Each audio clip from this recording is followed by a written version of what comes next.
Hi, everyone. My name is Erica Matko, and I am the Coordinated Entry Regional Manager for the South Central Region.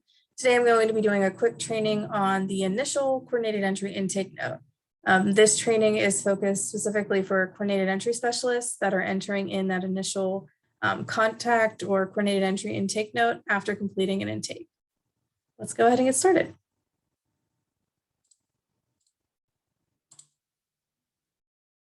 All right, so the initial Coordinated Entry intake note.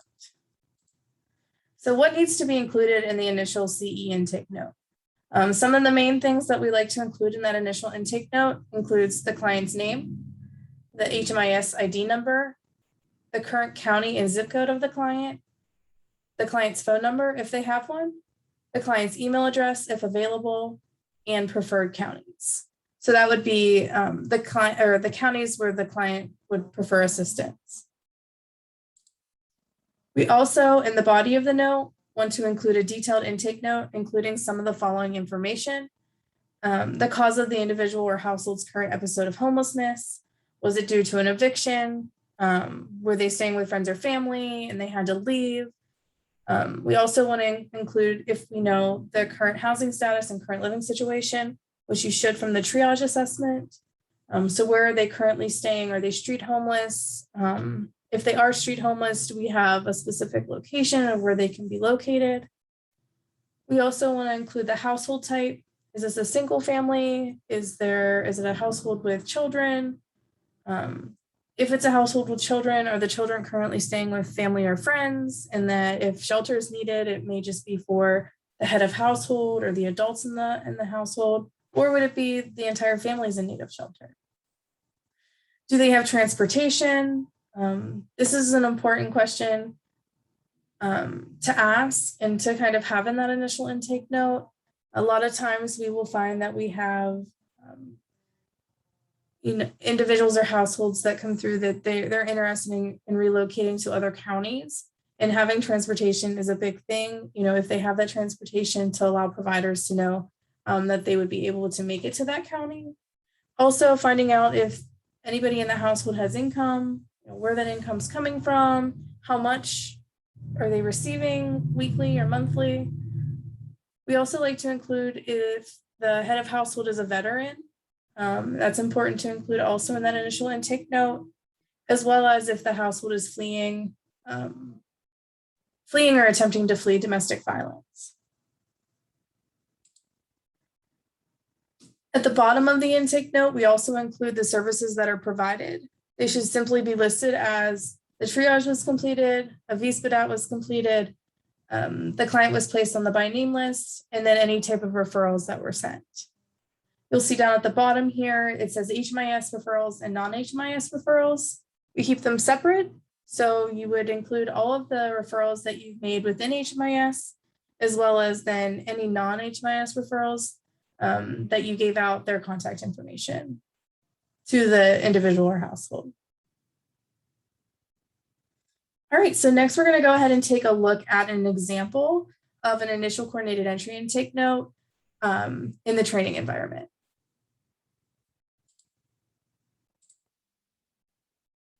All right, so I'm logged into the training environment here in ClientTrack.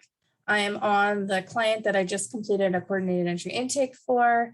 And now I'm going to enter that initial coordinated entry intake note. So there's two different places from the client tab that you can enter those notes. The first place is by just scrolling down and finding the client's CE intake notes button here, or just selecting this box here on the right. The second place you can locate the coordinated entry intake notes is by clicking on the menu button and then scrolling down here under the coordinated entry menu and selecting coordinated entry intake notes. So I just want to show you an example of what an initial coordinated entry intake note should look like. So we have our client here, fried eggs. Again, the entry date, it should automatically populate to today's date. The subject line, if this is an initial CE intake, it should be CE VSPDAT completed. You'll notice I entered the client's name up here in the left-hand corner, as well as the client ID, the current county and the zip code, the client's contact information. The client provided a phone number as well as an email address. And then below here, we concluded that the client is interested in Blair County, Cambria County, or Somerset counties, or Somerset County. You also want to include in that initial intake note some answers to some questions that are asked throughout the intake and pre-screening. Is there any housing discrimination? Did we attempt to divert the client? Were there any health problems? Did the client disclose that they have a mental health diagnosis? Did the client disclose that they have a disability? Is there any, are they a veteran? Is the client a veteran?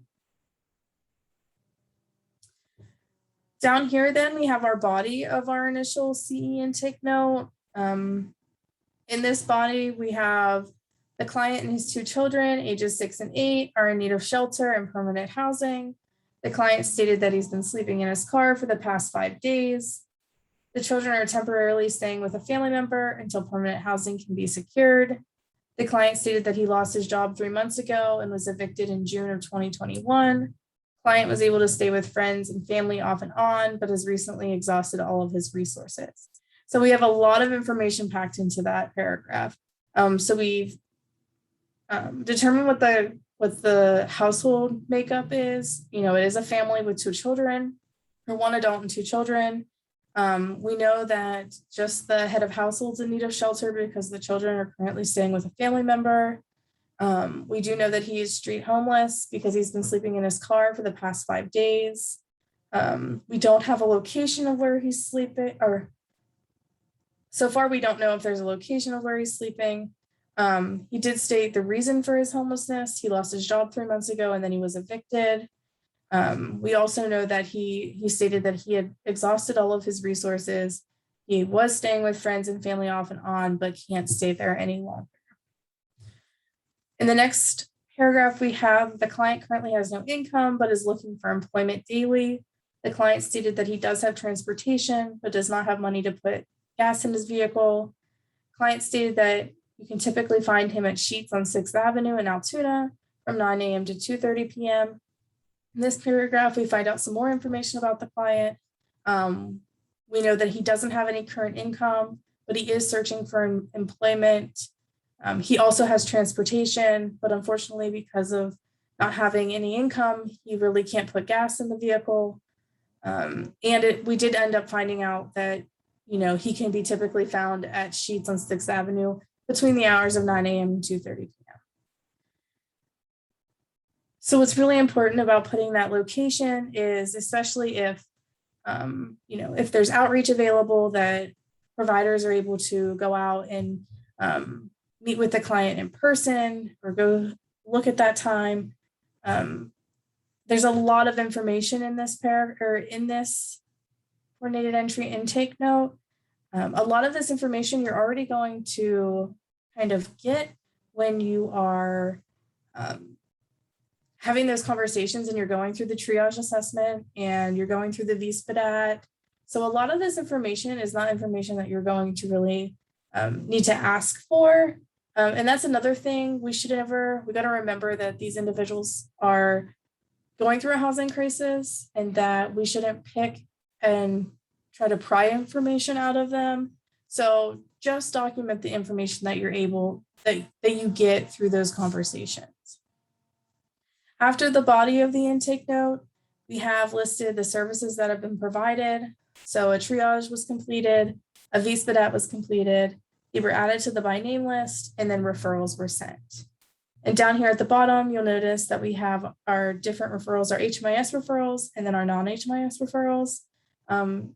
We have that the HMIS referral was sent to Family Services for shelter, and then a non-HMIS referral was made to St. Vincent de Paul for shelter as well. So again, all HMIS referrals that you make, you would just put down here, as well as any non-HMIS referrals that you're making. Once your note is complete, at the bottom, you're going to include your initials and then your agency. Again, a reminder, this read-only box is extremely important. We always want to select this button and check it off. Anytime we're creating a new coordinated entry intake note or editing a note, this is important because if you don't select it, anybody could potentially go in and edit your note. By selecting this read only you have access to be able to go in and edit that note. So once your note's complete, if you've read through it again, made sure everything's correct, you hit save. And then you can scroll down, or the most recent note should be on top, and then make sure it's listed here within the coordinated entry intake notes section. If you have any further questions regarding creating an initial coordinated entry intake note, whether it be maybe, you have other information and whether or not you should include that or not, please don't hesitate to reach out to your regional manager. And that's all.